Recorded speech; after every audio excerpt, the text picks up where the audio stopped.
Bismillahirrahmanirrahim. Assalamualaikum warahmatullahi wabarakatuh. Innal hamdalillah nahmaduhu wa nasta'inuhu wa nastaghfiruh wa na'udzu billahi min shururi anfusina wa min sayyiati a'malina. May yahdihillahu fala mudilla lahu ومن يضلل فلا هادي له أشهد أن لا إله إلا الله وحده لا شريك له وأشهد أن محمدا عبده ورسوله قال الله عز وجل يا أيها الذين آمنوا اتقوا الله حق تقاته ولا تموتن إلا وأنتم مسلمون. Ikhwani fid din rahimani wa rahimakumullah. Alhamdulillah, kita bersyukur kepada Allah Subhanahu wa taala yang telah memberikan kepada kita kesempatan untuk duduk di majelis ilmu, yang mana majelis ilmu adalah taman-taman surga. Salawat serta salam semoga tetap tercurahkan kepada baginda Rasulullah sallallahu alaihi wasallam, yang mana beliau telah menunjuki kepada kita sebuah jalan yang terang benderang, yaitu agama Islam. Insyaallah pada kesempatan kali ini insyaallah kita akan membahas sebuah kitab yang sangat agung, kitab yang sangat penting untuk dikaji oleh para penuntut ilmu. Kitab yang sangat-sangat penting dikaji oleh panitia-panitia pengajian, oleh teman-teman pengajian, agar bisa dipraktekkan di kehidupan sehari-hari. Kitab ini berjudul Khulasah Ta'zimil Ilmi li Syekh Shalih Al-Utsaimin. Ya, kitab ini berjudul apa? Khulasah Ta'zimil Ilmi, atau kita namanya dengan kitab memuliakan ilmu. Jadi kitab ini berisikan tentang poin-poin bagaimana agar kita memuliakan ilmu, bagaimana kita mengagungkan sebuah ilmu, dan juga berisi tentang adab-adab menuntut ilmu. Ikhwani fiddin rahimani wa rahimakumullah. Dan kitab ini perlu kita ketahui adalah ringkasan dari kitab beliau yang lebih besar. Jadi Syekh Shalih Al-Utsaimin mempunyai kitab yang lebih besar, yaitu yang berjudul Ta'zimul Ilmi. Nah, jadi kitab ini, kitab yang kita kaji adalah khulasahnya. Makanya dinamakan Khulasah Ta'zimil Ilmi, yaitu ringkasan dari kitab Ta'zim Al-Ilmi. Ya, dan beliau punya maksud. Ya, beliau punya maksud dalam meringkas ini. Sebelumnya kita harus mengenal siapa Syekh Shalih Al-Utsaimin, ya, agar kita bisa mengetahuinya dengan baik. Syekh Shalih Al-Utsaimin, ikhwani fiddin rahimani wa rahimakumullah, salah satu seorang alim, ya, dari para ulama yang ada di Saudi Arabia. Ya, bisa dibuka halaman yang ke-8 tentang biografi Syekh Shalih Al-Utsaimin, ya, biografi singkat Syekh Shalih Al-Utsaimin. Ya, beliau dikenal oleh para ulama dengan apa? Ulama 1000 guru. Ya, beliau banyak gurunya, banyak berguru kemana-mana. Ya, beliau berkeliling dunia untuk menuntut ilmu, rihlah, ya, dalam menuntut ilmu. Beliau ambil sanad Quran di Mesir, beliau ambil sanad hadis di India dan negara-negara yang lain. Ya, oleh karenanya beliau memiliki sanad yang termasuk tinggi, ya, di antara para ulama yang lain. Dan karya-karyanya sangat banyak, ya, karya-karyanya sangat banyak. Salah satunya adalah kitab kita ini, ya, kitab yang kita bahas, ya, kemudian kitab-kitab yang lain. Adapun guru-guru beliau adalah, ya, masyayikh yang kita sudah mengenalnya, yaitu Syekh Abdul Aziz bin Abdullah bin Baz, Syekh Muhammad bin Shalih Al-Utsaimin, Syekh Abdullah bin Aqil ya, Syekh Abdullah bin Abdurrahman Al-Jibrin ya, Syekh Bakar Abu Zaid, Syekh Saleh Fauzan dan lain sebagainya ya. Itu singkat ya dari biografi beliau. Adapun kuliahnya ya, beliau juga doktor ya. Jadi selain beliau termasuk dari para ulama, juga beliau menempuh jenjang pendidikan juga ya secara formal ya. Selain menempuh jenjang pendidikan non formal yaitu mulazamah dengan para ulama, beliau juga menempuh jenjang pendidikan formal ya. S1-nya beliau ambil di Jami'ah Muhammad Al-Imam ya, Muhammad Al-Imam, yaitu kalau di sini biasanya dikenal dengan Libya ya, akan tapi di pusatnya yaitu di Riyadh ya. S1 beliau ya gampangannya lah Libya Riyadh ya, Libya yang pusat di Riyadh. Nah kalau Jakarta itu kan cabang. Itu S1 beliau ya. Nah kemudian S2-nya di Ummul Qura ya, Ummul Qura itu di Mekah ya. S2-nya di Ummul Qura. Adapun S3-nya wallahu alam, kalau mungkin di Ummul Qura juga, wallahu alam ya. Akan tapi beliau sudah menyelesaikan doktorahnya. Nah itulah singkat dari perjalanan beliau dalam menuntut ilmu. Nah lalu beliau juga punya daurah rutin ya, yang diikuti oleh ribuan para penuntut ilmu di Masjid Nabawi setiap musim dingin ya. Setiap musim dingin beliau mempunyai daurah di Masjid Nabawi, yaitu pada bulan-bulan sekitar Desember Januari gitu ya, musim-musim dingin, liburan musim dingin ya. Dan sudah berjalan daurah ini selama hampir 12 tahun ya, 12 tahun ya. Jadi banyak para asatidz kita sengaja datang umroh di musim dingin hanya untuk mengikuti daurah beliau ya. Para asatidz kita ya yang kita kenal, masya Allah ya, sengaja datang ke sana ya, sekalian umroh dan juga datang kajian beliau ya. Ini adalah keutamaan yang sangat besar bisa duduk di majelis beliau. Majelisnya sangat ramai, penuh sesak Masjid Nabawi. Nah itu sekilas tentang beliau ya, sekilas tentang Syekh Saleh Al-Utsaimin agar kita mengetahui ya siapa penulis kitab ini. Nah lalu kita baca muqaddimah dari kitab ini. Jadi di sini ada 2 muqaddimah ya, di buku ini ada 2 muqaddimah ya. Yang pertama adalah muqaddimah kitab ini, kitab Khulasah Ta'dhimil Ilmi, dan yang berikutnya nanti muqaddimah kitab Ta'dhimil Ilmi ya, kitab Ta'dhim Al-Ilmi. Nah yang akan kita baca hanya yang muqaddimah ini.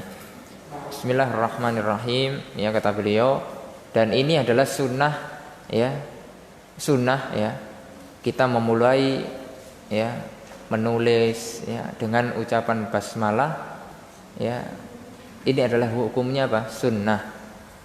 Ini dilakukan oleh banyak para ulama di kitab-kitabnya. Karena litabarrukan, mencari berkah ya, karena Al-Qur'an dimulai dengan bismillah ya. Surat-surat Nabi Muhammad SAW kepada para raja dimulai dengan bismillah ya. Jadi para ulama memulai kitab-kitabnya dengan bismillah. Oleh karenanya kita juga dianjurkan ya untuk memulai kalau kita mau nulis ya bismillah ya. Tergantung ya konteksnya juga ya. Kalau memang boleh ya, secara formal boleh maka ditulis. Tapi secara formal dalam aturan misalnya tidak boleh ya, maka tidak perlu ditulis. Semisal nulis lamaran pekerjaan ya tidak usah ya. Terus nulis apa lagi ya, pokoknya yang tidak diperkenankan maka tidak ditulis. Akan tetapi secara umum kalau misalnya mau nulis buku ya, nulis hal-hal lain ya yang menyangkut ya tentang agama dan lain sebagainya, kebaikan, maka dianjurkan untuk menulis bismillah. Kemudian beliau melanjutkan alhamdulillahil mu'azzam bitauhid wa sallallahu wa sallama ala abdihi wa rasulihi Muhammadin al-makhsusi bi ajalil mazid wa ala alihi wa sahbihi ulil fadli war ra'is sadid ya. Kemudian beliau mengucapkan hamdalah ya, memuji Allah Subhanahu wa taala. Ya, segala puji hanya milik Allah Subhanahu wa taala, zat yang diagungkan dengan tauhid. Ya, wa sallallahu wasallam ala abdihi wa rasulihi. Ya, kemudian juga beliau bersalawat ya untuk Nabi Muhammad sallallahu alaihi wasallam. Dan ketiga hal ini perlu kita ketahui adalah ruknut ta'lif. Ya. Ruknut ta'lif ada 3. Jadi rukun kalau kita menulis ada 3. Yang ini kebiasaan para ulama, terutama kita menulis buku-buku bahasa Arab.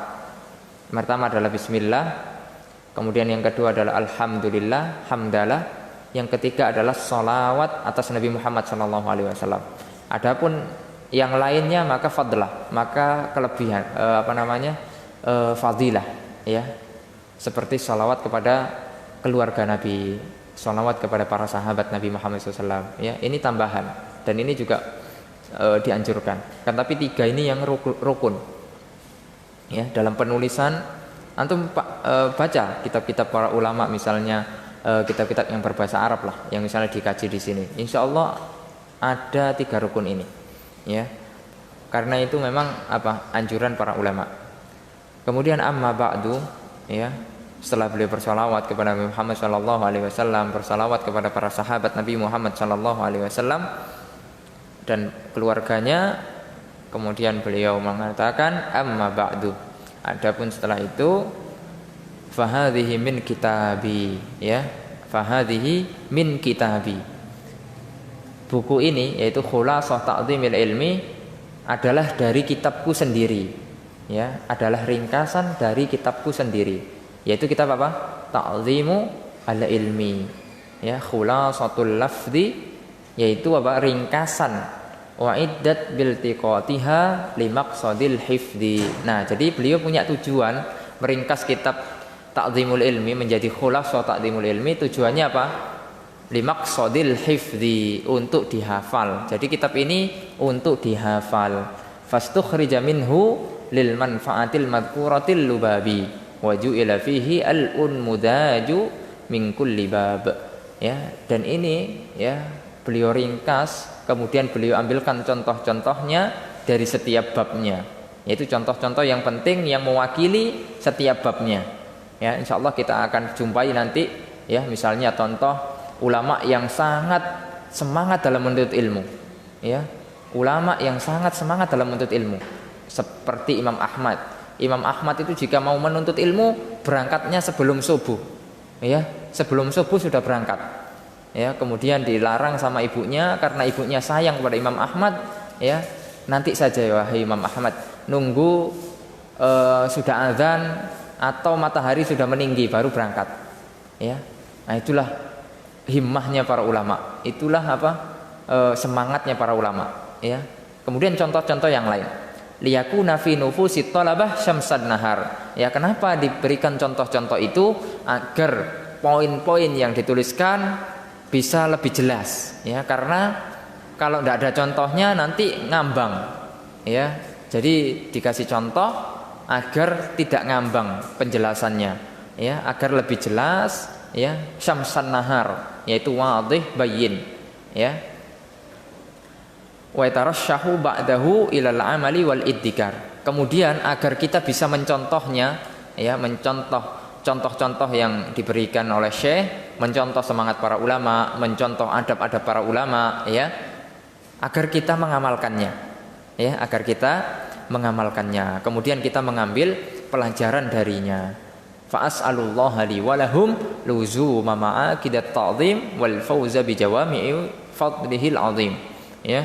Kemudian Syekh berdoa kepada Allah Subhanahu wa taala, ya, agar kita senantiasa, ya, agar kita senantiasa, ya, berpegang teguh dengan poin-poin yang akan disebutkan ini, agar kita bisa meraih kemenangan di dunia maupun di akhirat. Ya, karena hakikat 20 poin ini sangat penting. Ya, 20 poin ini kalau kita amalkan betul-betul, kita akan meraih ilmu yang bermanfaat, ya, kita akan meraih ilmu yang bermanfaat. Kemudian kita amalkan ilmu tersebut hingga kita diwafatkan oleh Allah Subhanahu wa taala, ya, dan kita dimasukkan ke dalam surganya.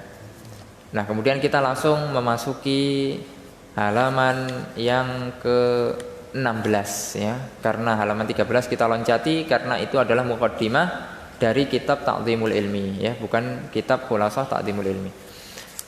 Ikhwani fid din rahimani wa rahimakumullah ya.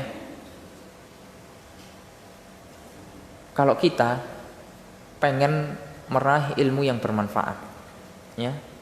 Kalau kita pengen meraih ilmu yang bermanfaat, mungkin kita sudah ngaji puluhan tahun, kita sudah ngaji lama sekali, tapi kok rasanya ilmu ini ya segitu-segitu saja.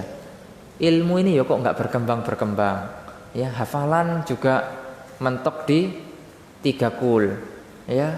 Kemudian kok juz amma aja nggak selesai-selesai ya.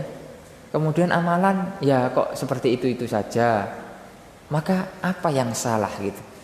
Adakah yang salah? Ya, mari kita bahas pada kesempatan kali ini. Yang pertama, ya poin yang pertama, al-maqidul awwal, tadhiru ya'il ilmi.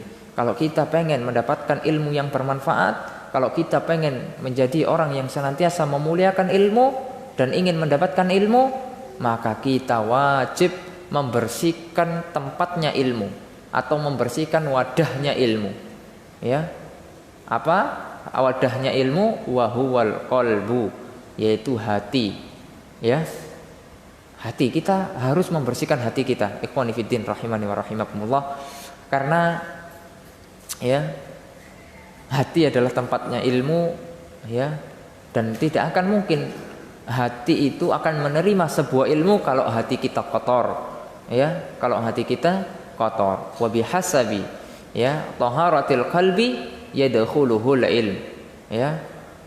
Ilmu itu bisa masuk sesuai dengan kadar kesucian hati. Wa idza izdadat taharatuhu izdadat qabiliyatuhu lil ilmi. Kalau semakin suci sebuah hati, maka hati itu semakin besar dalam penerimaan terhadap ilmu. Kalau semakin kotor hati kita, hitam legam karena dosa dan maksiat ya, maka tentu saja ilmu enggan masuk, ataupun kalau masuk cepat lupa, ataupun kalau masuk tidak diamalkan, tidak bermanfaat ya, tidak bermanfaat. Ikhwani fiddin rahimani wa rahimakumullah. Faman arada hiyazatal ilmi falyuzayyin batinah ya. Barang siapa yang ingin ya meraih ilmu yang bermanfaat, maka harus ya dibersihkan hatinya, dihiasi hatinya ya, wa yutahhir qalbahu min najasatihi, yaitu disucikan hatinya dari najis-najis ya, dari najis-najis atau dari kotoran-kotoran. Nah, Syekh kemudian mengatakan, ini perkataan yang sangat-sangat indah dari Syekh Shalih Al-Utsaimin, fal ilmu jauharun latifun la yasluhu illa lil qalbin nadhifi. Ilmu itu bagaikan mutiara yang bagus, yang lembut ya. Dan mutiara ya, mutiara itu tidak layak diletakkan kecuali pada hati yang bersih.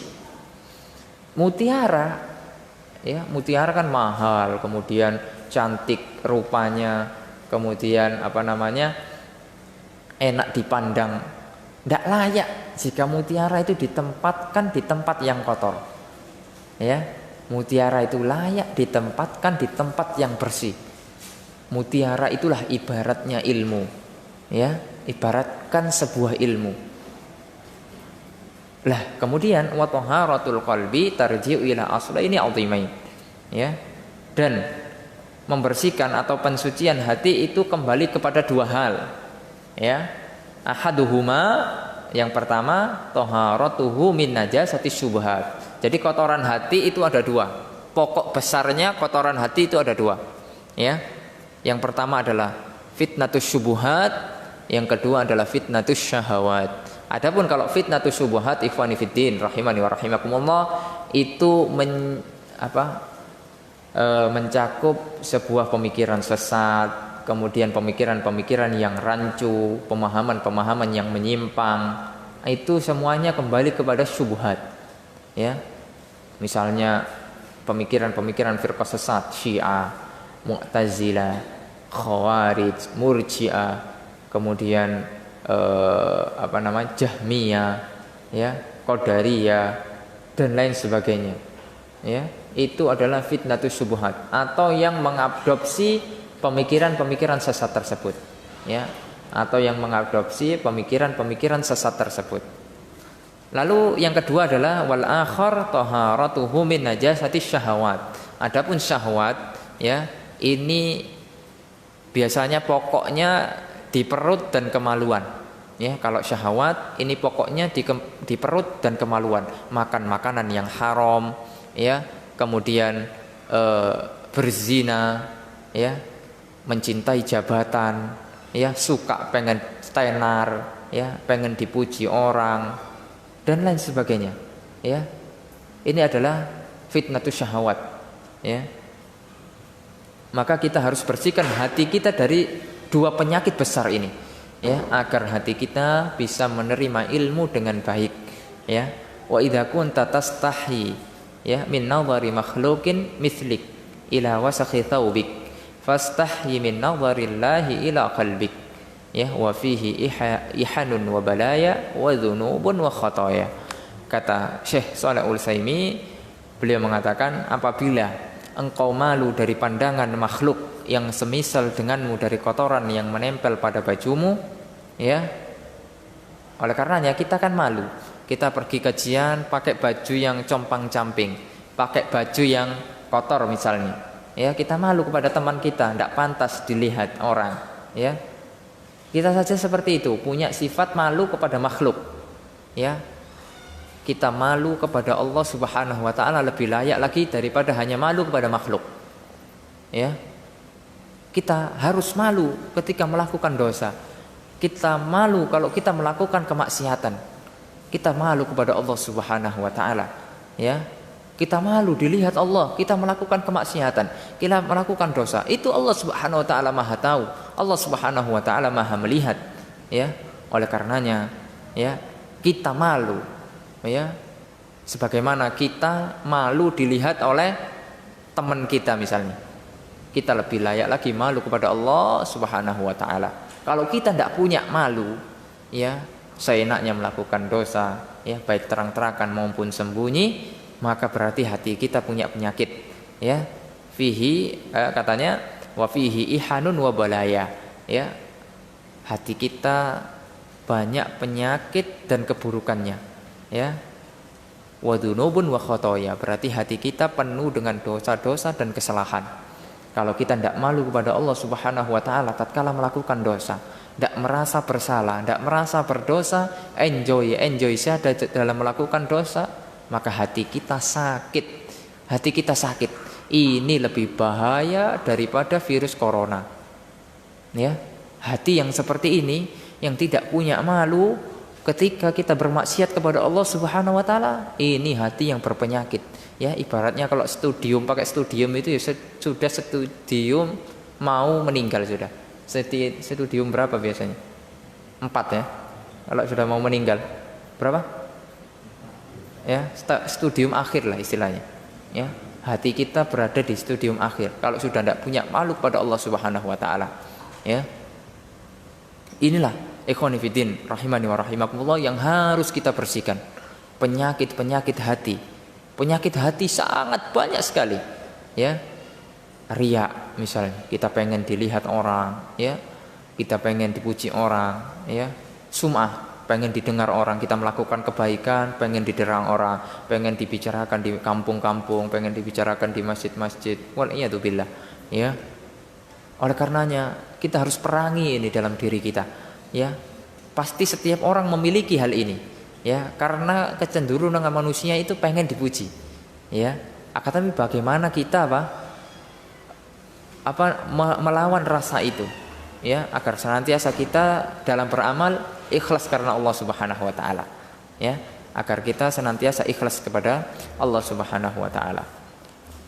Wa fi sahihi Muslim, ya, dalam hadis yang diriwayatkan oleh Imam Muslim an Abi Hurairah radhiyallahu anhu, dari Abu Hurairah sahabat yang mulia radhiyallahu anhu, semoga Allah Subhanahu wa taala meridhoinya, anna Nabiya sallallahu alaihi wasallam qaal, bahwasanya Nabi Muhammad sallallahu alaihi wasallam bersabda, innallaha sesungguhnya Allah Subhanahu wa taala la yanduru ila suwarikum wa amwalikum, tidak melihat kepada apa? Suwarikum wa amwalikum, kepada fisik kalian, tidak kepada harta-harta kalian, walakin yanduru ila qulubikum wa a'malikum. Ya. Akan tetapi Allah Subhanahu wa taala melihat hati-hati kalian dan amalan-amalan kalian. Oleh karenanya, ya, kita tidak berbangga-bangga dengan fisik. Kita tidak berbangga-bangga dengan dengan harta. Akan tetapi bagaimana yang paling penting adalah hati kita senantiasa ikhlas karena Allah, kemudian amalan kita senantiasa sesuai dengan sunnah Rasulullah SAW yang akan kita bawa hingga bertemu Allah Subhanahu wa taala di hari yang mana tiada apa-apa melainkan kita dengan Allah Subhanahu wa taala. Ya, tidak akan bermanfaat sebuah harta, tidak akan manfaat istri dan anak-anak kecuali amalan perbuatan kita. Ya. Yauma la yanfa'u malun wala banun illa man atallaha biqalbin salim. Pada hari yang mana harta dan anak-anak tidak akan bermanfaat sama sekali. Ya, kecuali kita datang kepada Allah Subhanahu wa taala dengan membawa hati yang bersih.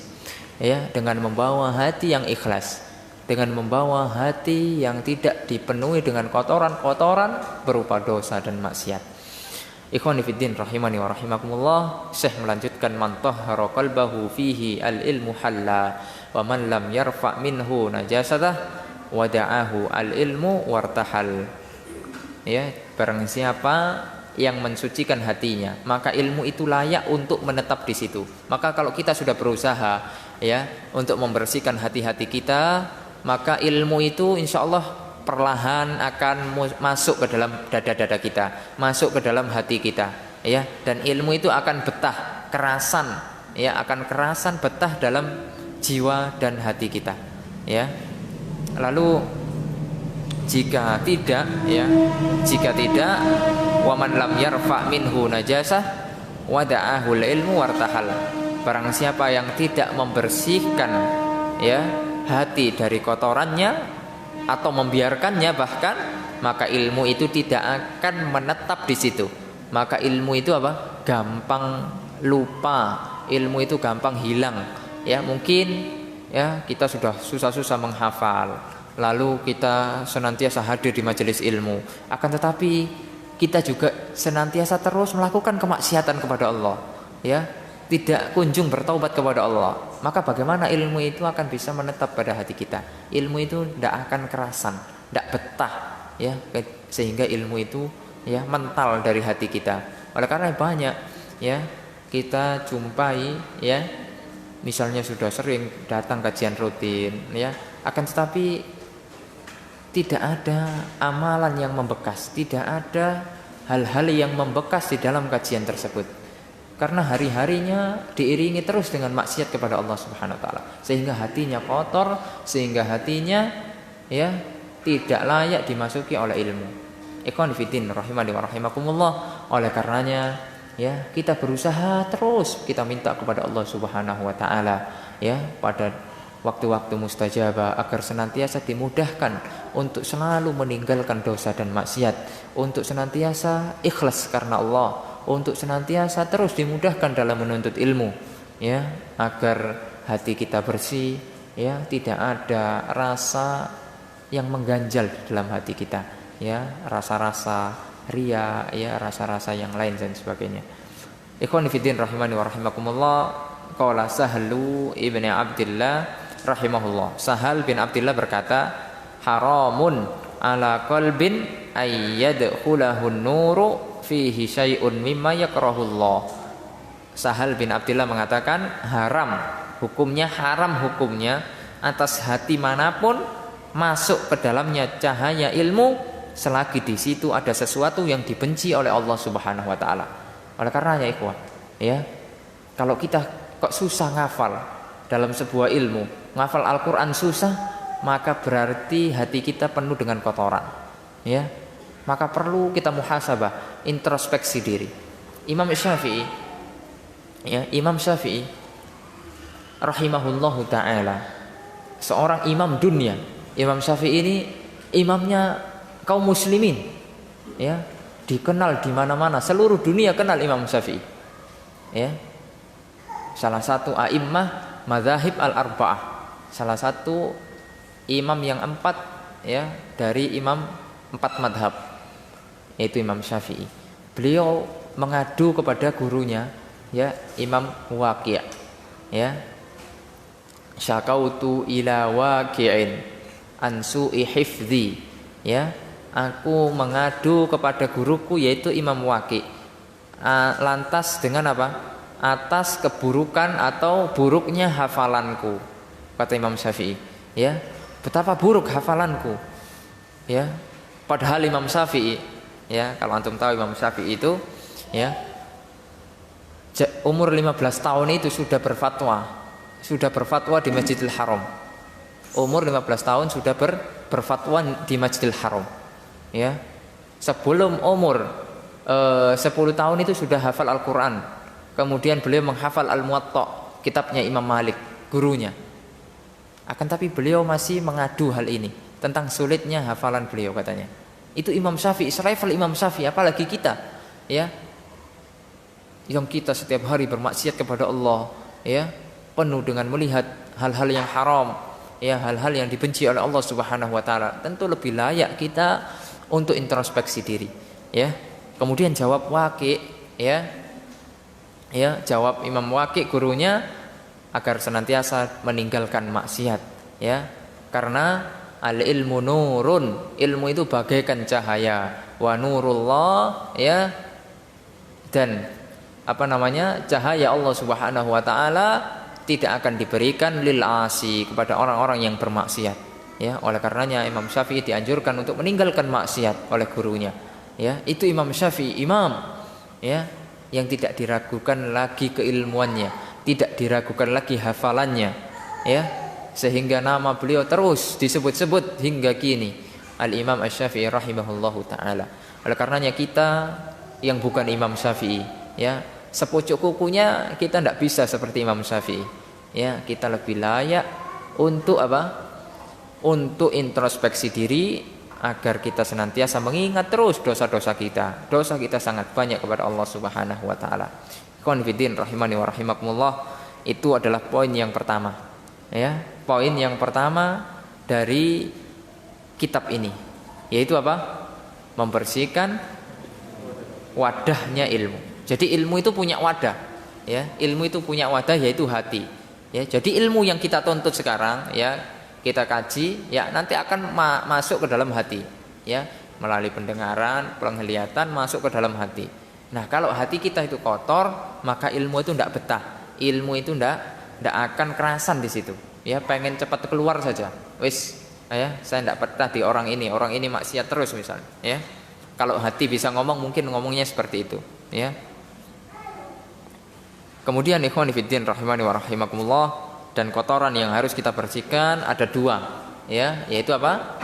Fitnah, syubhat, dan syahwat. Syubhat contohnya pemikiran-pemikiran yang menyimpang, ya, perbuatan-perbuatan bid'ah misalnya, itu syubhat semuanya, ya.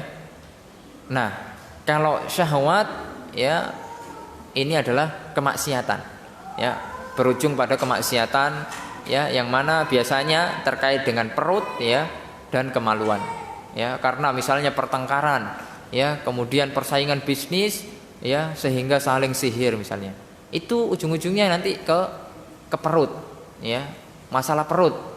Orang kalau sudah urusan masalah perut, nah ini orang rela mati misalnya, ya, orang bisa rela mati kalau urusannya misalnya berurusan dengan duit, dan duit nanti ujung-ujungnya ya ke perut.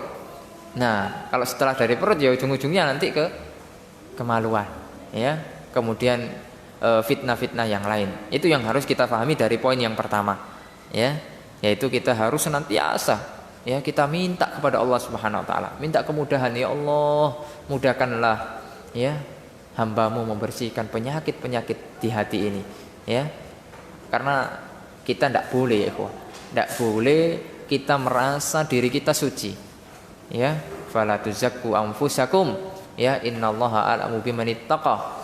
ya, janganlah kalian mensucikan diri-diri kalian, karena Allah lebih tahu siapa di antara kalian yang bertakwa kepada Allah Subhanahu wa taala.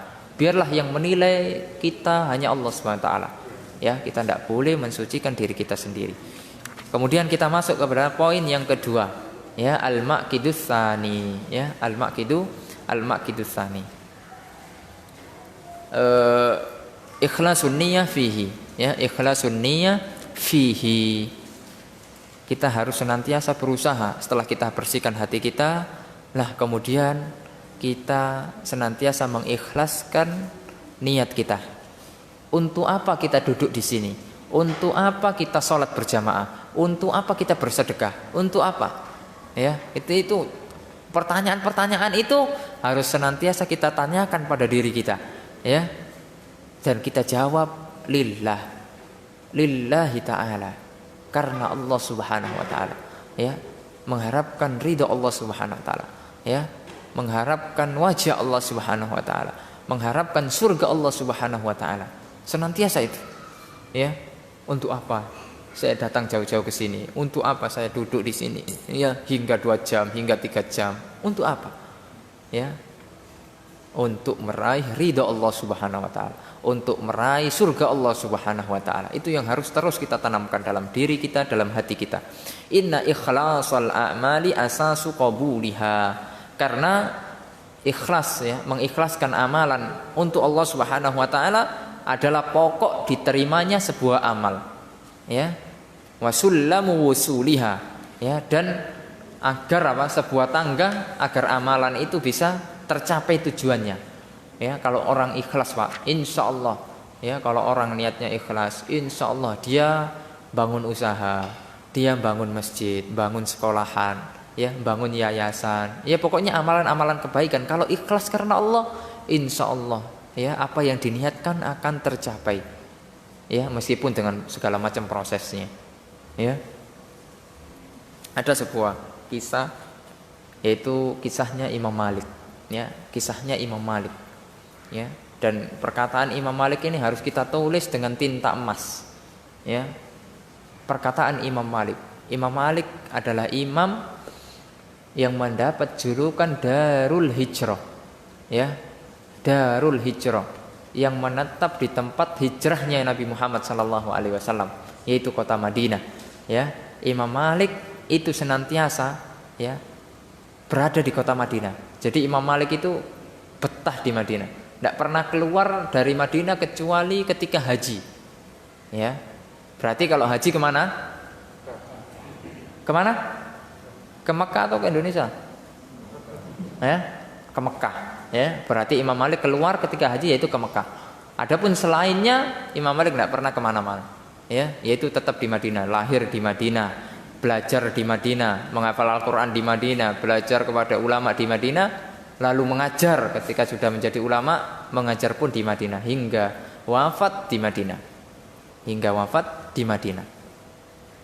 Nah, beliau punya kisah yang menarik.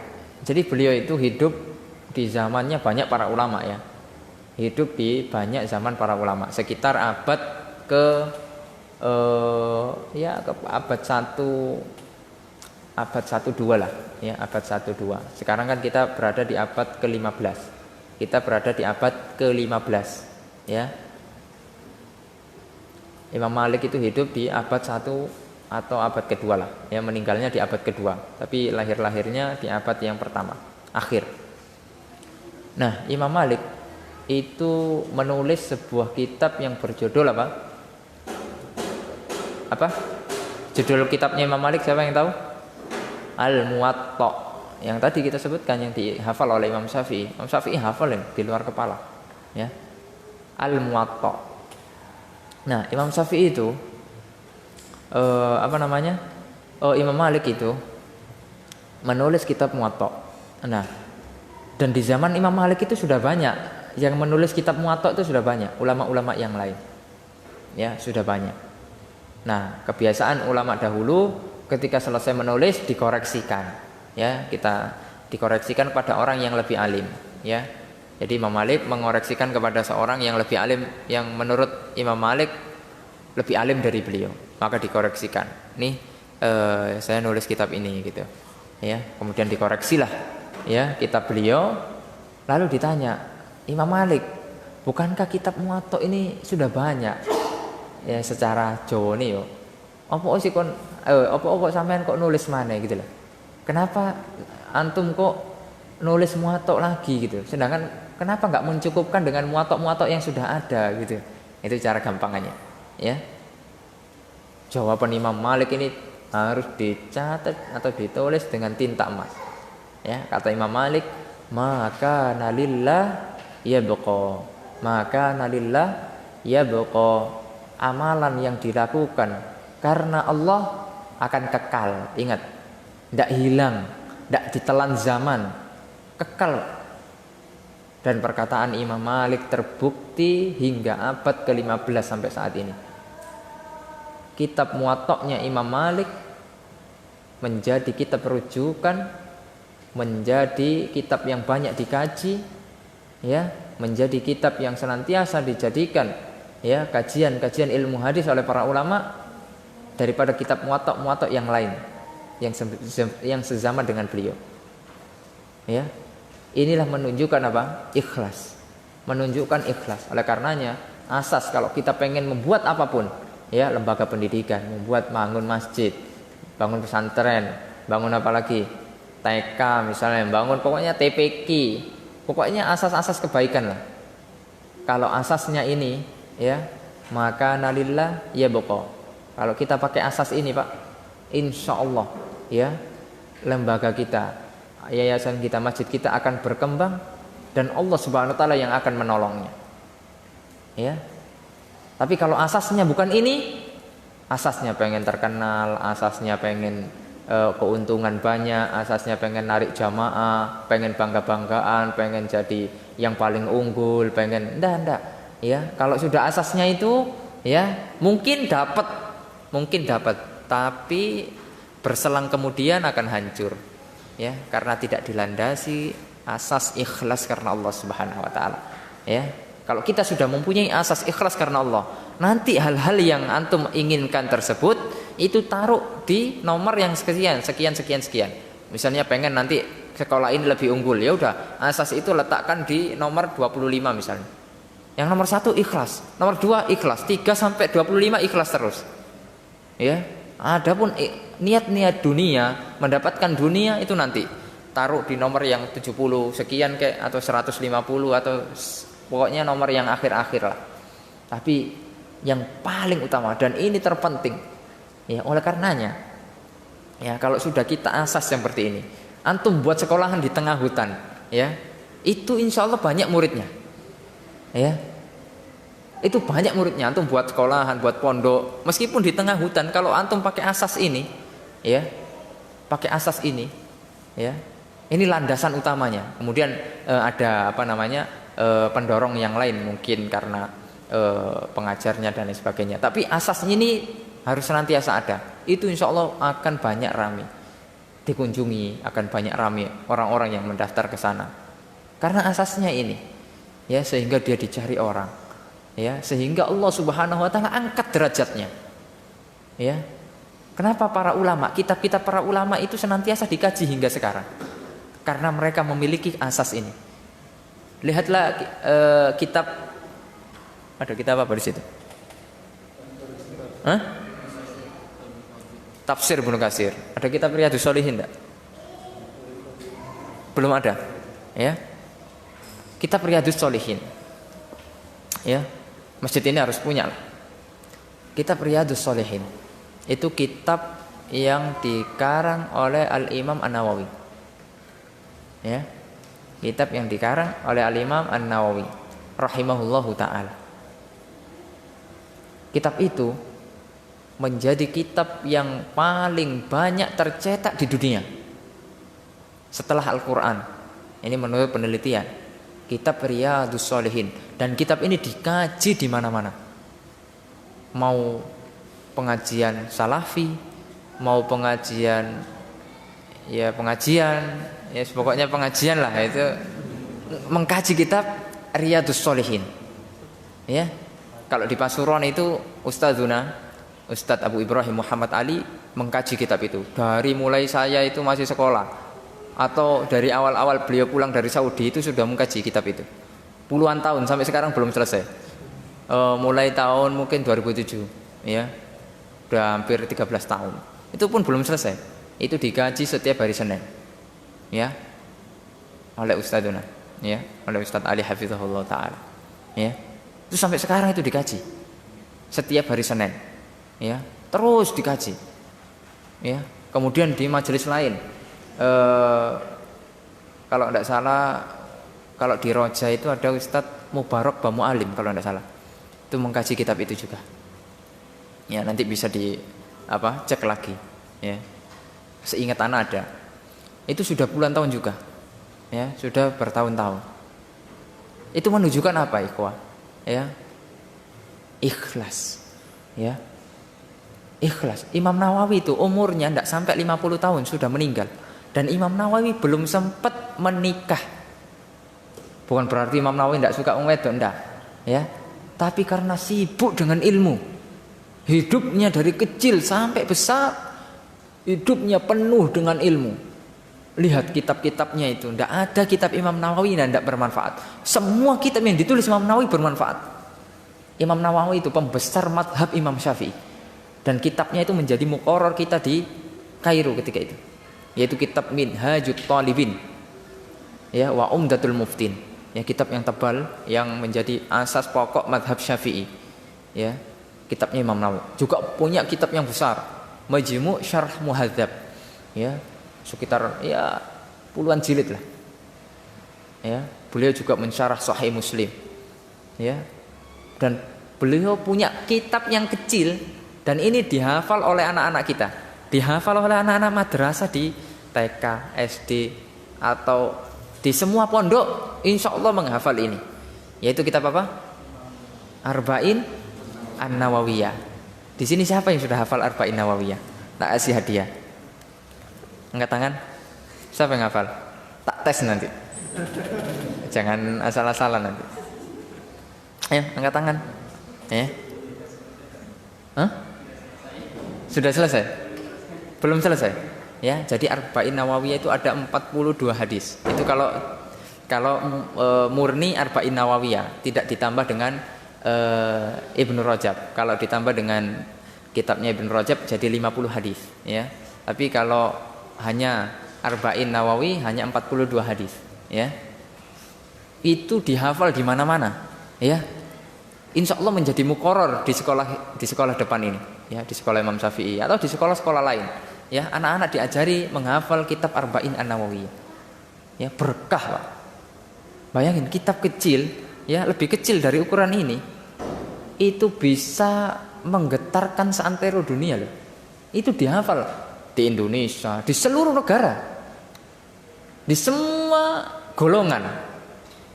Mau ya pengajian itu tadi salafi atau ya pengajian lah, ya, itu dikaji, Pak, di mana-mana.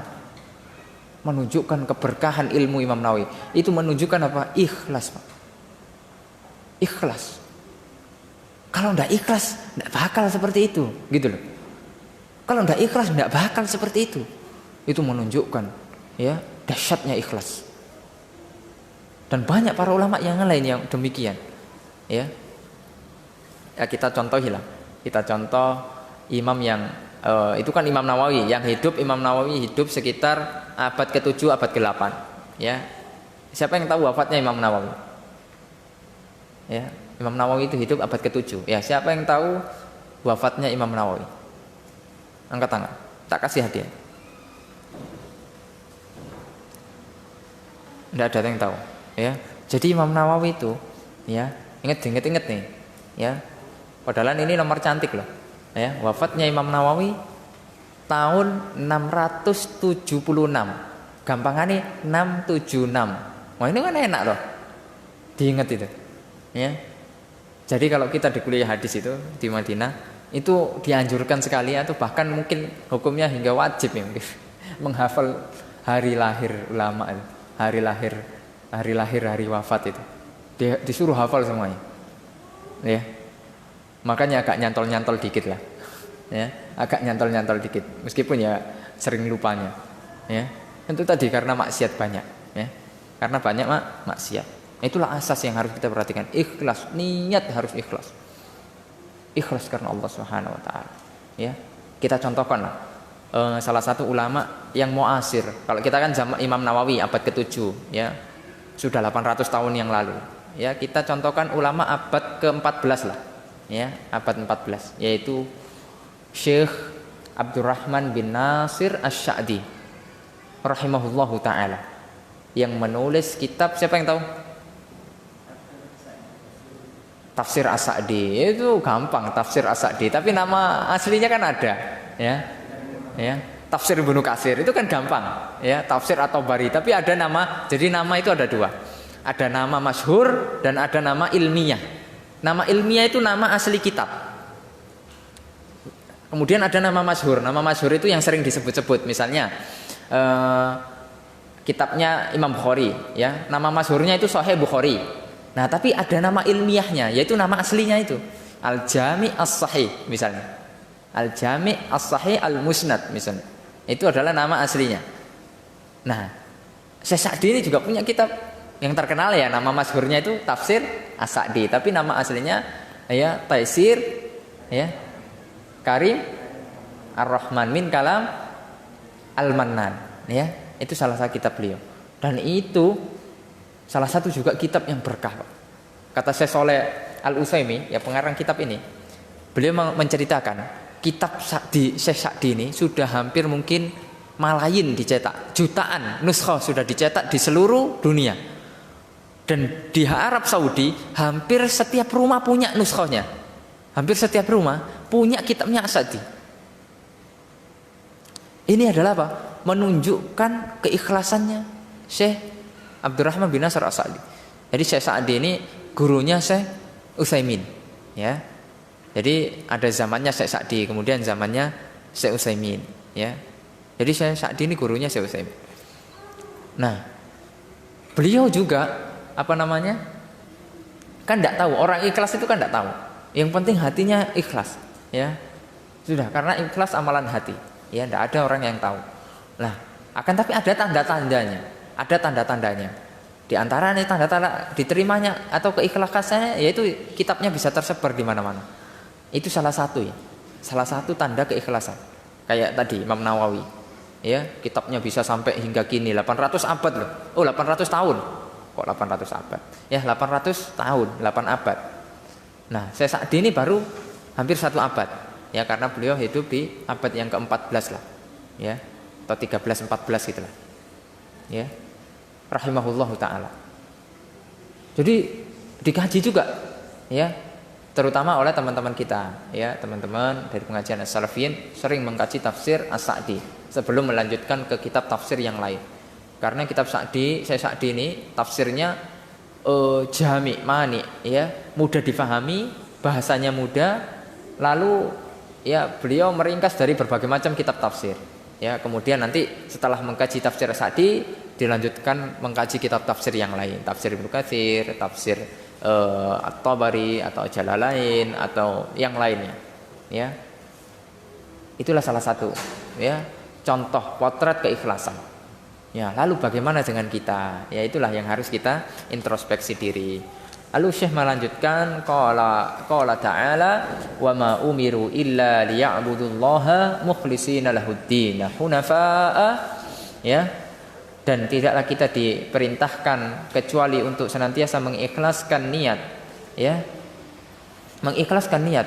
Kita diperintahkan oleh Allah Subhanahu wa taala untuk senantiasa mengikhlaskan niat untuk beribadah kepada Allah Subhanahu wa taala, mengikhlaskan segala macam bentuk ibadah kepada Allah Subhanahu wa taala sebagai orang-orang yang hanif, sebagai orang-orang yang lurus. Wa fi sahihaini an Umar radhiyallahu anhu anna Rasulullah sallallahu alaihi wasallam qala al-a'malu binniyah wa likulli imri'in ma nawa. Ya, dari di sahihain, ya, kalau ada lafaz sahihain berarti Sahih Bukhari dan Sahih Muslim. Ya, Sahih Bukhari dan Sahih Muslim, ya. An Umar, ya, dari Umar sahabat yang mulia Umar bin Khattab radhiyallahu anhu bahwasanya Rasulullah sallallahu alaihi wasallam bersabda, qala al-a'malu binniyat, ya, atau dalam redaksi yang lain innamal a'malu binniyat. Jadi ada beberapa redaksi. Al-a'malu binniyat boleh, innamal a'malu binniyat. Sesungguhnya amalan itu tergantung pada niatnya. Ya, sesungguhnya hanyalah amalan-amalan itu tergantung pada niatnya. Walikulli imri'in ma nawa. Dan setiap orang akan mendapatkan yang dia niatkan. Ya, kalau antum kesini niat, ya, misalnya, ya, yang jomblo-jomblo yang belum nikah pengen cari jodoh niatnya, ya mungkin nanti dapat pulangnya, ya, atau setelah itu mungkin dapat, ya, tapi antum tidak akan dapat niat, ya, karena Allah, tidak akan dapat niat, ya, akhiratnya tidak akan dapat, ya, dunia insya Allah dapat, ya, tapi akhirat tidak dapat, ya, ya, walikulli imri'in ma nawa. Makanya dalam hadis ini lanjutannya faman kanat hijratuhu ilallahi wa rasulihi fa hijratuhu ilallahi wa rasulihi.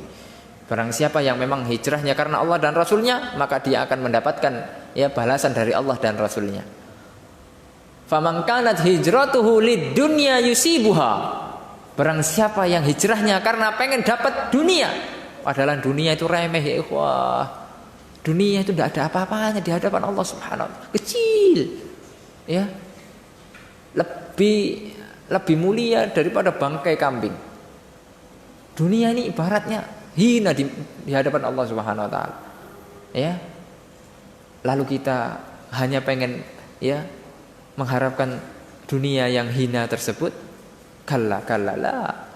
Kita harus mengharapkan hal yang lebih besar, yaitu balasan dari Allah Subhanahu wa taala di akhirat, yaitu surga.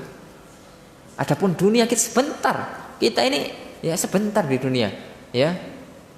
A'maru ummati, kata Nabi Muhammad SAW, ya, umur umatku itu ma baina sittin wa sab'in, antara 60 dan 70 tahun. Siapa di sini yang 60 tahun? Ya. Ya. Jadi antara itu sudah. Jadi tidak usah, apa ya, terlalu di agung-agungkan dunia ini. Ya, sedikit dunia ini. Ya, akan tetapi itulah, ya, karena nafsu syahwat, jadi kita pengen, semua kita pengen punya, ya, itu sudah manusiawi, ya. Yang bapak-bapak mungkin pengen punya rumah mewah, mobil mulus, ya, kemudian istri cantik, ya, pengen, sudah punya istri pengen lagi misalnya, ya, atau misalnya ibu-ibu, ya, pengen misalnya gelangnya dari siku sampai pergelangan tangan misalnya, ya, itu duniawi. Kalaupun itu hal-hal yang mubah maka tidak apa-apa. Akan tapi kalau itu menjadi tujuan hidup kita, itu masalah, ya. Kalau sekedar suka, ya, itu manusiawi, tidak masalah, wajar. Akan tapi kalau itu menjadi tujuan hidup kita hanya untuk mendapatkan hal-hal yang kecil, ya, mobil emas-emasan atau rumah dan lain sebagainya, itu hina. Kalau kita hanya itu yang kita inginkan, hina di hadapan Allah Subhanahu wa taala. Akan tetapi kalau kita, ya, menjadikan semua yang itu sebagai wasilah untuk kita mendekatkan diri kepada Allah, maka itu bagus. Maka itulah yang harus yang kita lakukan. Ya. Kemudian hadis tadi, ya, faman kanat hijratuhu lidunya yusibuha aw imra'atin yankihuha. Ayo, kalau niat hijrahnya, kalau niat pengen dapat wanita yang pengen dinikahi, ya, fa hijratu ila ma hajara ilai, maka dia insya Allah akan dapat kok, ya, nanti dapat juga yang pengen dinikahi tersebut. Akan tapi kalau hanya sekedar itu, maka nanti akhiratnya tidak dapat. Karena ketika kita sudah meninggal, kita sudah dimasukkan ke liang kubur, ya, yatba'ul mayyit salas, ya, mayit akan diikuti oleh 3 hal, ya, ahluhu wa maluhu wa amaluhu, keluarganya, hartanya, dan apa, amalnya. Wa raja'a tsani, dan 2 itu akan pulang. 2 hal ini akan pulang, ya, wa baqiya wahid. Ya, yang menemani kita hanya yang ketiga. Antum punya istri cantik, punya anak seganteng apapun, ketika kita sudah mati, mereka berdua tidak akan sudi menemani kita di alam kubur. Ya, tidak akan sudi, Pak. Pengen dikubur bareng itu tidak akan sudi. Ya, pasti mereka akan pulang. Ya, kalau kita meninggalkan harta yang banyak pasti, ya kalau kita nggak didik mereka agama, ujung-ujungnya apa? Rebutan warisan.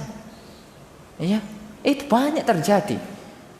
Akan tetapi yang akan menemani kita di hari-hari yang mana tidak ada yang bisa menemani kita, yaitu amaluhu, amalan kita. Inilah yang kekal, inilah yang akan menemani kita, ini yang akan menerangi kubur kita. Inilah yang akan apa? Menentukan kita dapat nikmatul kubur atau azabul kubur. Kita akan mendapat nikmat kubur atau azab kubur. Ikhwan fillah rahimani wa rahimakumullah. Karenanya ikhlas ya ikhwan. Ikhlas karena Allah Subhanahu wa taala. Wa ma sabaqa man sabaq wala wasala man wasal minas salafis salihin illa bil ikhlas lillahi rabbil alamin. Ya, yang telah lalu ya sudah berlalu. Ya, yang sudah sampai telah sampai dari para salafus saleh. Ya, dari salafus saleh illa bil ikhlas lillahi rabbil alamin. Ya, sudah kita sebutkan. Ya, tidaklah kitabnya Imam Nawawi senantiasa disebut-sebut, senantiasa dipakai. Itu apa? Illa bil ikhlas lillahi rabbil alamin. Ya, kita sudah contohkan, itulah tidak diraih oleh Imam Nawawi. Ya, Imam Nawawi tidak mempunyai anak yang senantiasa mendoakan Imam Nawawi, tidak mempunyai keturunan yang mendoakan Imam Nawawi. Akan tetapi Imam Nawawi punya jutaan umat yang selalu mendoakan Imam Nawawi hingga sekarang. Bayangin nanti, nggak punya anak tapi punya jutaan umat. Bagaimana tidak kalau kita mengkaji kitabnya beliau, ya. Dalam muqaddimah kita akan mengatakan qala al-Imam An-Nawawi rahimahullah. Imam Nawawi berkata, semoga Allah Subhanahu wa taala merahmatinya. Ghafarahullah, semoga Allah Subhanahu wa taala mengampuninya. Bayangkan. Ya. Akankah kita seperti itu gitu loh. Itu yang harus kita tanamkan dari sekarang. Kita terus pupuk kebaikan demi kebaikan untuk bekal kita menghadap Allah Subhanahu wa taala. Ya. Qala Abu Bakar Al-Marudhi, ya, Al-Marudhi rahimahullah. Sami'tu rajulan yaqulu li Abi Abdullah yakni Ahmad bin Hanbal wa dzakara lahu as-sidqa wal ikhlas. Faqala Abu Abdullah bihadzal tafa'al qaum. Ya. Abu Bakar Al-Marudhi rahimahullah, ya, pernah mendengar seorang berkata kepada Imam Ahmad, ya. Wa dzakara lahu as-sidqa wal ikhlas. Kemudian disebutkan kepada Imam Ahmad tentang kejujuran dan keikhlasan. Maka kata Imam Ahmad, dengan kejujuran dan keikhlasan diangkat sebuah kaum. Ya, namanya harum. Sebuah kaum itu namanya menjadi harum karena kejujuran mereka, karena keikhlasan mereka. Ya, sudah kita kasih contoh sudah. Ya, Imam Nawawi bagaimana harumnya namanya. Imam Asy-Syafi'i harum namanya, Imam Malik harum namanya. Ya, diangkat oleh Allah Subhanahu wa taala namanya. Itu tidak lain karena as-sidqa wal ikhlas, kejujuran dan keikhlasan. Kejujuran dan keikhlasan. Oleh karenanya kita harus memiliki dua sifat ini. Kita berusaha memiliki dua sifat ini. Wa innama yunalul mar'u al-ilma ala qadri ikhlasihi. Syekh Shalih Al-Utsaimin mengatakan seseorang itu bisa mendapatkan sebuah ilmu tergantung kadar ikhlasnya. Semakin ikhlas, ilmu yang didapat semakin banyak, semakin berkah. Semakin sedikit ikhlasnya, ya ilmunya ya segitu-segitu saja. Ilmunya ya sedikit. Ya, oleh karenanya kita berusaha terus minta kepada Allah siang dan malam. Ya Allah, Allahumma inni as'alukal ikhlas fil amali kullih. Ya Allah, saya minta keikhlasan di semua amalanku. Kita terus minta kepada Allah Subhanahu wa taala. Wal ikhlasu fil ilmi yaqumu ala arba'ati usulin. Dan ikhlas di dalam menuntut ilmu ada 4 pokok yang kita harus pahami. Jadi kita dari tadi ngomong ikhlas, lalu bagaimana implementasi dari ikhlas? Ya, hakikat ikhlas itu yang bagaimana sih? Nah, ini yang harus kita pahami. Biha tatahaqqaqu niyatul ilmi lil muta'allim idza qasadaha. Ya, dengan 4 hal maka insya Allah akan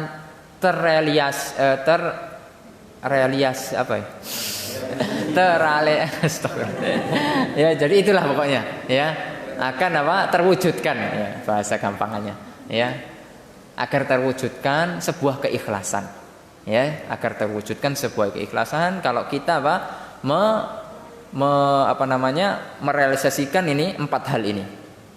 Al awal raf'ul jahli an nafsi. Jadi kita menuntut ilmu itu Pak, niatnya raf'ul jahli an nafsi, mengangkat kebodohan dari diri kita. Karena kita ini bodoh. Ya, karena kita harus sadar loh Pak. Kita nggak usah keminter wis. Ya, nggak usah merasa pinter, nggak usah keminter. Kita ini dilahirkan dalam keadaan apa? Bodoh.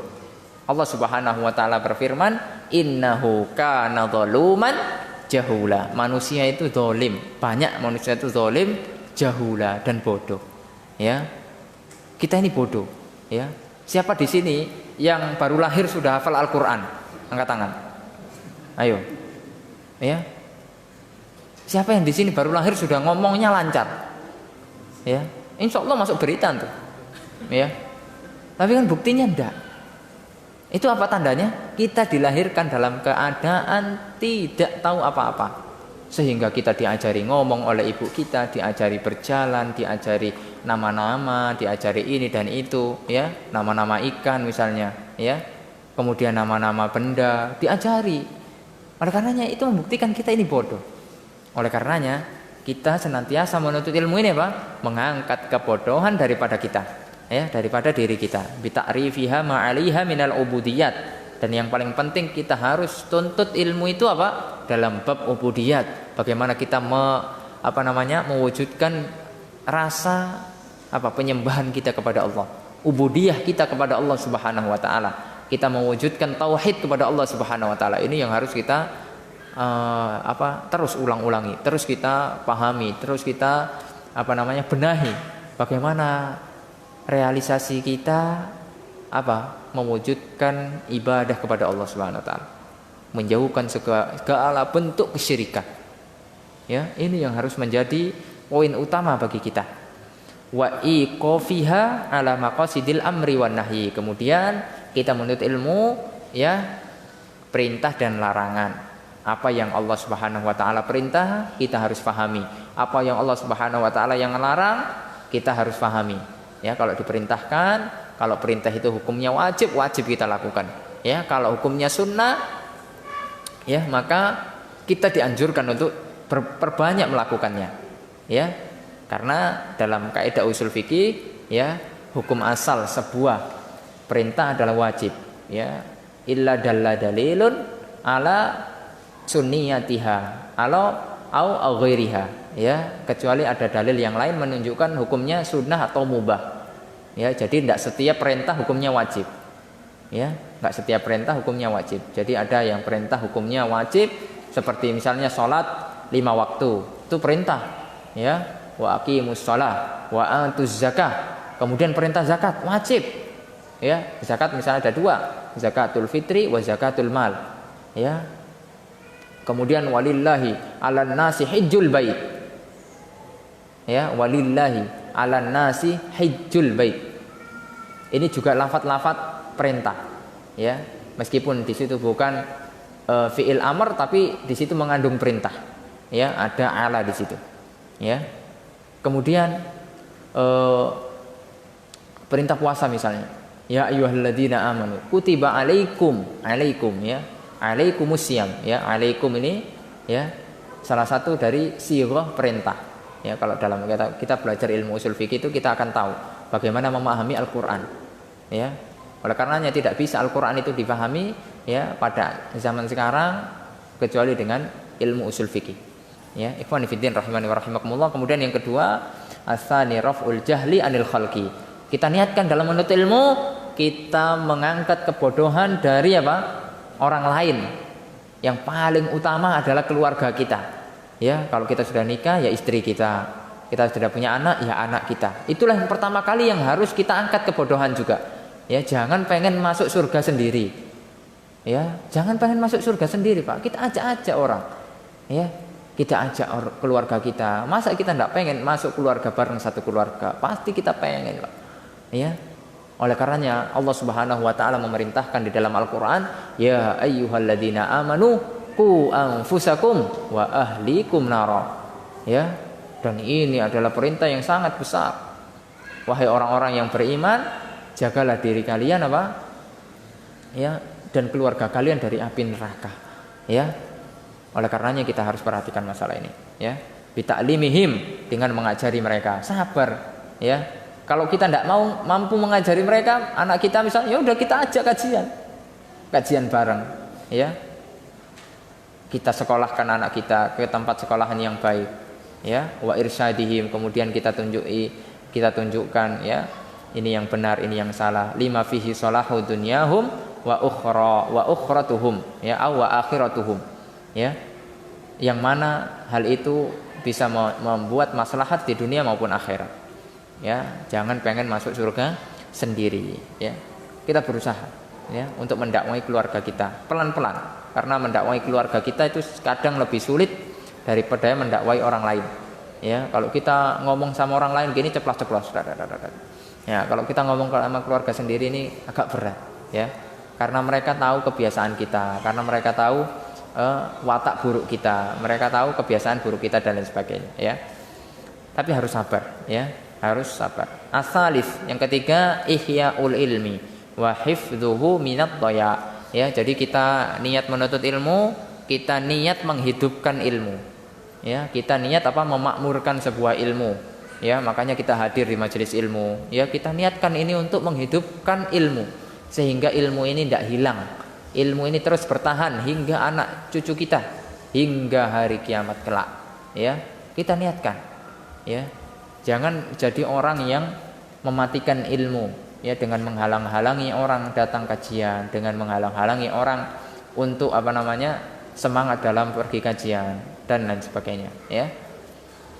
Ar-rabi', nah ini yang paling penting ketika kita menuntut ilmu, kita harus meniatkan al-amalu bil ilmi. Ini yang paling penting. Kita harus niatkan dengan ilmu tersebut kita akan mengamalkannya. Oh, ini poin yang berat nih, ya. Karena sebuah ilmu yang bermanfaat itulah ilmu yang diamalkan. Kalau ilmu tidak diamalkan menjadi ilmu yang tidak bermanfaat, hanya menjadi informasi-informasi saja, ya. Karena kalau tidak diamalkan percuma, ya. Oleh karenanya kita menuntut ilmu niatnya untuk diamalkan.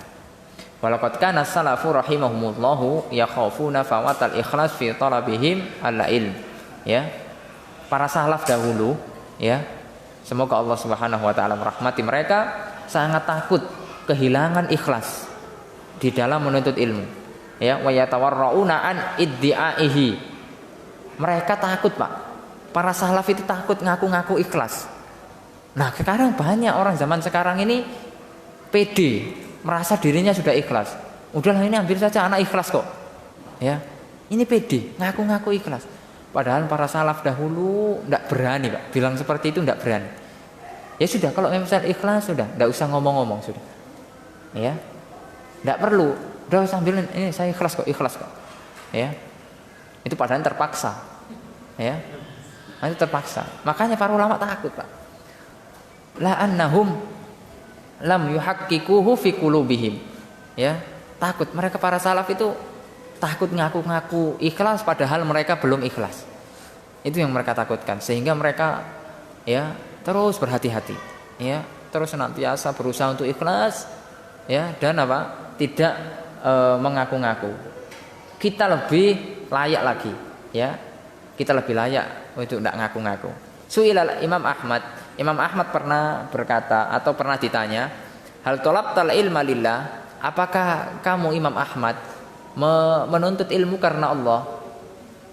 Subhanallah, lihat jawaban Imam Ahmad. Lillahi aziz. Ikhlas menuntut ilmu karena Allah itu berat, besar, sesuatu yang besar, sesuatu yang berat. Ya, walakinnahu syai'un hubbiba ilayya fatalabtuhu. Akan tapi menuntut ilmu itu suatu hal yang aku cintai, maka saya berusaha. Ya, aku berusaha untuk menuntut ilmu dan berusaha untuk ikhlas. Itu lihat jawaban Imam Ahmad. Imam Ahmad tidak pede menjawab hal talabta al ilma lillah, apakah kamu menuntut ilmu karena Allah? Naam. Enggak. Kalau kita mungkin gitu. Kalau kita ini ditanya gitu, apa antum ikhlas datang ke sini? Naam Ustaz, ana ikhlas kok. Nah, Itu kita terlalu pede, padahal belum tentu gitu. Tapi Imam Ahmad subhanallah orang warok. Antum kalau tahu Imam Ahmad nih ulama yang sangat luar biasa loh. Dapat julukan Imam Ahlus Sunnah wal Jamaah. Imam Ahmad itu sudah keliling dunia 2 kali Pak, untuk mengumpulkan hadis-hadis Rasulullah SAW. Dan kitab Musnad Imam Ahmad ya tercetak sekarang itu 52 jilid. Ya, mungkin kalau dipajang itu 1 meter lebih. Dari sini sampai sana penuh ya. Itu kitab Imam Ahmad yang berjudul Musnad Imam Ahmad. Itu yang sudah ditahqiq ya oleh Syekh Syuaib Al-Arnaud. Oleh karenanya kita ini yang bukan Imam Ahmad, yo nggak bakal selevel dengan Imam Ahmad. Yo mbok apa yo? Ya jangan ngaku-ngaku gitu loh. Ya sudah kita ya biidznillah. Ya udah kita hal talabtal ilma lillah biidznillah insyaallah taala. Enggak usah pede, naam. Jangan kayak gitu. Ya. Itu terlalu pede. Ya. Insyaallah ana berusaha. Uhawil dalik misalnya. Itu jawab dengan jawaban yang tawadu gitu loh. Jangan jawaban yang menyombongkan, kesannya menyombongkan diri, jangan. Ya. Nah, ana berusaha. Ya. Ana berusaha. Antum salafi misal ditanya. Ana berusaha, ya. Ana berusaha untuk menjadi salafi yang baik. Ya.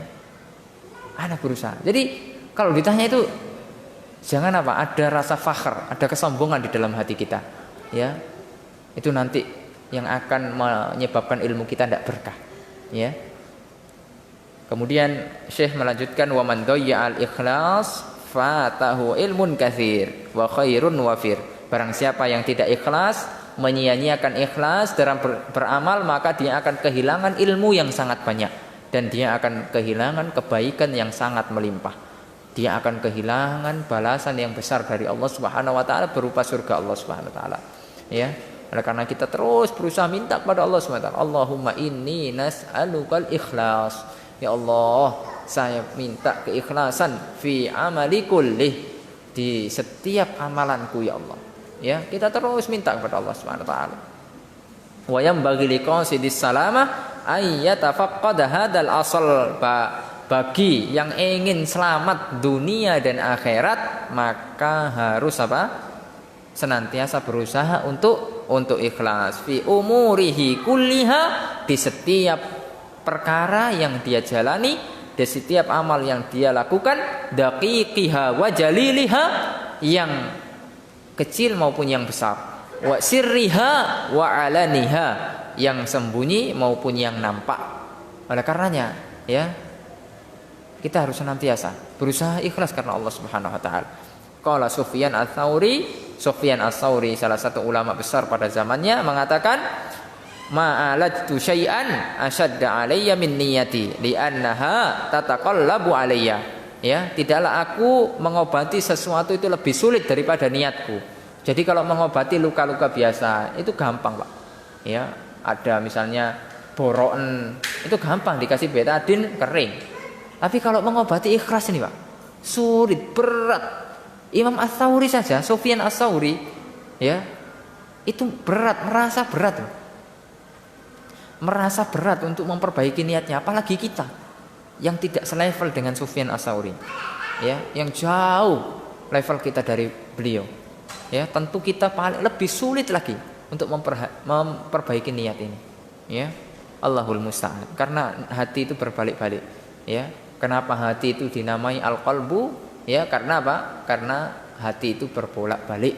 Oleh karenanya, ya, kita senantiasa diajarkan oleh Nabi Muhammad SAW mengucapkan sebuah doa, ya muqallibal qulub, wahai zat yang maha membolak-balikkan hati, tsabbit qalbi ala dinik. Ya, tetapkan hatiku, istiqomahkan hatiku di atas ketaatan kepadamu. Ya. Itu yang harus kita pupuk terus. Ya, kita bahas ikhlas ini Pak susah Pak, sulit. Ya, kita harus terus berusaha sampai kita diwafatkan oleh Allah SWT. Kita berusaha terus ikhlas. Balqala Sulaiman Al-Hashimi rahimahullah, ya, Sulaiman Al-Hashimi berkata, ya semoga Allah Subhanahu wa taala merahmati beliau, rubbama uhaddisu bi hadisin wahid wa li niyatun. Ya, saya menyampaikan sebuah hadis, ya. Itu niatnya bisa jadi ikhlas, bisa jadi tidak ikhlas. Ya, fa idza ataitu ala ba'dihi taghayyarat niyati. Ya. Kalau aku menyampaikan hadis yang lain, ya, setelah hadis yang satu tadi, bisa jadi niatku berubah.